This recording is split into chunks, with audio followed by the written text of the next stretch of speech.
जय हिंद दोस्तों, रखी करने के चैनल में आपका स्वागत है। दोस्तों आज के इस वीडियो में मैं आपको चार महत्वपूर्ण जानकारियां दूंगा। सबसे पहली जानकारी मैं आपको दूंगा, एक फेडरेशन है जिन्होंने भारत सरकार के साथ डीओपीपीडब्ल्यू और डीओपीटी के साथ एक मुलाकात करी है, एक मीटिंग करी है सरकारी कर्मचारियों की मांगों को लेकर। इसके बारे में हम आगे बात करेंगे। फिर दोस्तों एक मैं आपको सर्कुलर समझाऊंगा पीसीडीए का 678। काफी पेंशनर्स के मेरे पास कमेंट आ रहे थे, वो कह रहे थे कि सर एक सर्कुलर जारी हुआ है 678, तो क्या इसके अनुसार हमारी पेंशन रिवाइज होगी? हम 2006 से पहले आए हैं। दोस्तों एक सर्कुलर मैं आपको समझाऊंगा पीसीडीए का 678। अगली जानकारी मैं आपको दूंगा फरवरी की पेंशन के बारे में। जैसा आपको पता है कल आपको फरवरी की पेंशन मिलेगी, कल है 28 तारीख। उससे पहले मैं आपको कुछ अपडेट देना चाहूंगा, कुछ जानकारी मैं आपको देना चाहूंगा फरवरी की पेंशन के बारे में। अगली जानकारी मैं आपको दूंगा मिलिट्री सर्विस पे के बारे में। 8 सीपीसी में कितनी आपकी मिलिट्री सर्विस पे होगी, कितनी बढ़ेगी नए फिटमेंट फैक्टर के साथ, इसके बारे में भी हम आगे बात करेंगे। तो दोस्तों बस यही जानकारी है जो मैं आपको देने वाला हूं, इसलिए इस वीडियो को आप शुरू से लेकर आखिरी तक देखिएगा। वीडियो में आगे बढ़ने से पहले एक छोटी सी अपील मैं आपसे कर रहा हूं। अगर आप पहली बार मेरा चैनल देख रहे हैं या फिर ये वीडियो देख रहे हैं तो आप मेरा चैनल सब्सक्राइब भी कर सकते हैं, जिसका नाम है रक्षित खन्ना, क्योंकि ऐसी जानकारियां, सही जानकारियां आपको मिलती रहती है इस चैनल के माध्यम से। सबसे पहली जानकारी है दोस्तों, एक फेडरेशन है जिसका नाम है all India national public sector employ federation.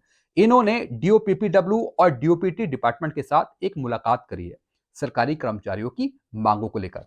दोस्तों एक मैं आपको फोटो दिखा रहा हूं, और दोस्तों ये फोटो है एक मीटिंग की, जिसमें कुछ अधिकारी बैठे हैं, कुछ सरकारी कर्मचारी बैठे हैं, और बैठे हैं एक मंत्री जिनका नाम है डॉक्टर जितेंद्र सिंह, जो डीओपीपीडब्ल्यू के अध्यक्ष है।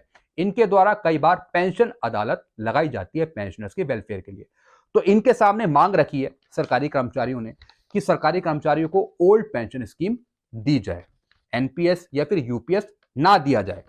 कर्मचारियों ने डिमांड उठाई है कि अगर हमें एनपीएस या फिर यूपीएस दिया जा रहा है तो फिर नेताओं को भी एनपीएस या फिर यूपीएस दिया जाए। नेताओं या फिर विधायक फुल पेंशन क्यों ले रहे हैं, उनको पेंशन क्यों दी जा रही है? क्या उन्होंने किसी डिपार्टमेंट में जॉब करी? देश के प्रति उनका क्या योगदान है? तो दोस्तों इन्होंने डिमांड करी है सरकारी कर्मचारियों ने, या तो हमें ओल्ड पेंशन स्कीम दी जाए। अगर ओल्ड पेंशन स्कीम नहीं दी जाती तो फिर जो नेता हैं, विधायक हैं, उनको भी एनपीएस या फिर यूपीएस के दायरे में लाया जाए, उनकी भी पेंशन कटौती करी जाए या फिर उनकी पेंशन बंद करी जाए। तो दोस्तों अगर आप इस बात से सहमत हैं तो आप नीचे कमेंट करके जरूर बताइएगा। आप बताइएगा क्या जो नेता हैं, विधायक हैं, जो पेंशन ले रहे हैं, क्या उनकी पेंशन बंद होनी चाहिए? क्योंकि रिटायरमेंट के बाद उनका कोई काम नहीं है, तो फिर उनको पेंशन क्यों दी जा रही है? चलते अगली जानकारी की तरफ। अब दोस्तों मैं आपको समझाऊंगा पीसीडी का सर्कुलर 678। दोस्तों एक सर्कुलर निकला है 678, और ये कोई अभी का सर्कुलर नहीं है। इससे पहले भारत सरकार ने, मिनिस्ट्री ऑफ डिफेंस ने एक लेटर निकाला था 22 अगस्त 2024 का। इसके बाद सर्कुलर जारी हुआ है पीसीडीए का 24 सितंबर 2024 को। तो क्या इस सर्कुलर के तहत आप सभी की पेंशन रिवाइज होगी? क्या बढ़ेगी आपकी पेंशन अगर आप 2006 से पहले आए हैं? सबसे पहले दोस्तों मैं आपको मिनिस्ट्री ऑफ डिफेंस का ये लेटर समझाऊंगा 22 अगस्त 2024 का। इसी के बाद पीसीडी का सर्कुलर आया। अगर आपने ये लेटर समझ लिया तो फिर आपको सर्कुलर 678 समझने की जरूरत नहीं है, क्योंकि जो बातें इसमें लिखी हैं वही बातें 678 सर्कुलर में लिखी हैं। दोस्तों ये लेटर भेजा गया था पहले chief of the army staff को। सब्जेक्ट है इसका revision of pension of pre 1/1/2006 retiree havildar granted honorary rank of naib subedar.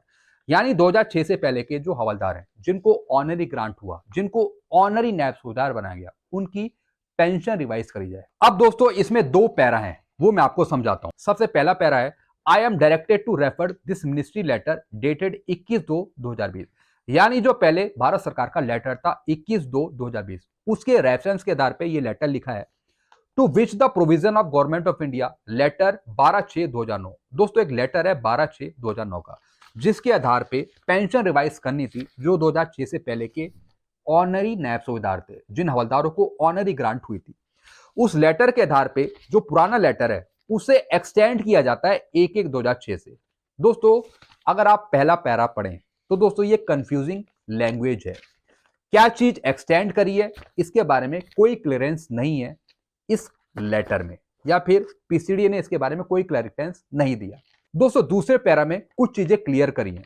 यानी मिनिस्ट्री ऑफ डिफेंस का जो लेटर था 21 फरवरी 2020 का, वो अप्लाई किया जाए फैमिली पेंशनर्स पे। यानी जो ऑनरी नायब सूबेदार हैं, जिनकी डेथ हो चुकी है, 2006 से पहले वो रिटायर हुए थे और बाद में उनकी डेथ हो गई, तो 631 का जो एरियर है, 631 का जो फायदा है सर्कुलर का, जो लेटर है पुराना, वो लागू किया जाए फैमिली पेंशनर्स पे। दोस्तों जो पुराना लेटर था मिनिस्ट्री ऑफ डिफेंस का या फिर जो सर्कुलर था उसमें फैमिली पेंशन का कहीं जिक्र नहीं था, उसमें फैमिली पेंशन का जिक्र नहीं था। लेकिन दोस्तों इस लेटर के मुताबिक जो सर्कुलर 631 है या फिर पुराना जो लेटर है मिनिस्ट्री ऑफ डिफेंस का वो अप्लाई किया जाए फैमिली पेंशनर्स पे, यानी फैमिली पेंशनर्स को भी फायदा दिया जाए 631 सर्कुलर का।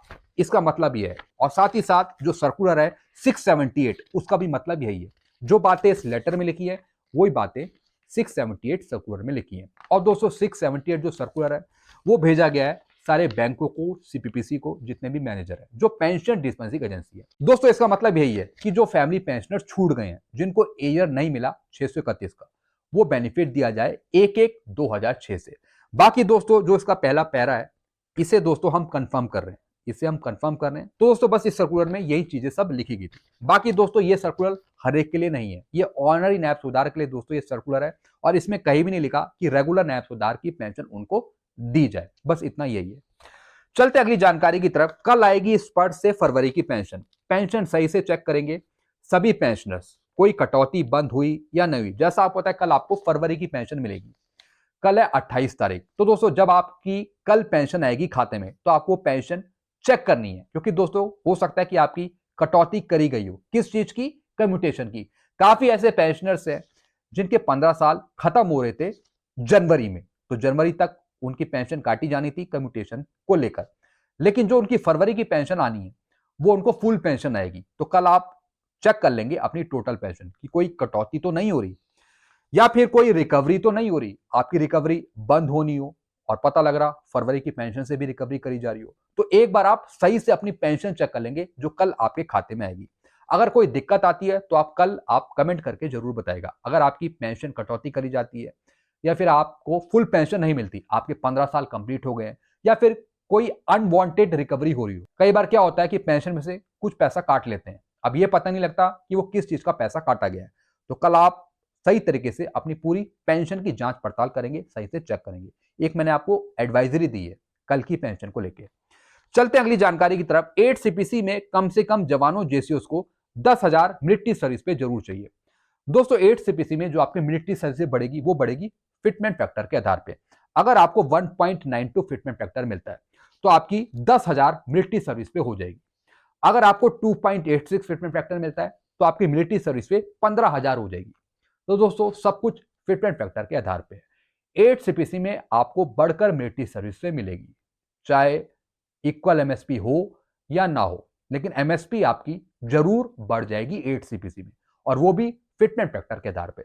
या तो आपको 10,000 मिलेगी या फिर 15,000 मिलेगी, इतनी आपकी मिलिट्री सर्विस पे होगी 8 सीपीसी में। तो दोस्तों बस यही जानकारी थी जो मैं लेके आया था। वीडियो आपको अच्छा लगता है तो आप वीडियो को लाइक कर सकते हैं और इस चैनल को सब्सक्राइब कर सकते हैं, क्योंकि ऐसी जानकारी अक्सर आपको मिलती रहती है इस चैनल के माध्यम से। Thank you so much.